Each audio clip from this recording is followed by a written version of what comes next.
Hello everyone, how are you all? Hope you all are good. So, our next topic is helicopter.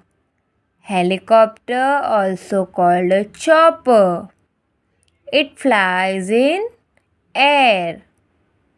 It is a type of aircraft that uses rotating or spinning wings called blades to fly.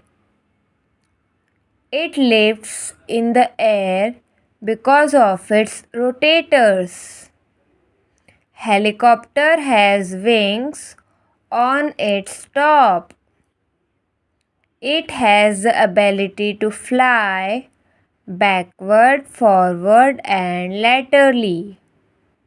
It has its own landed region named helipad.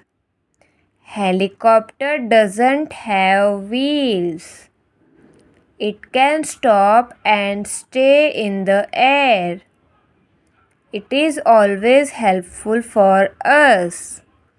Hope you like the basic knowledge of helicopter. Yes, that's great.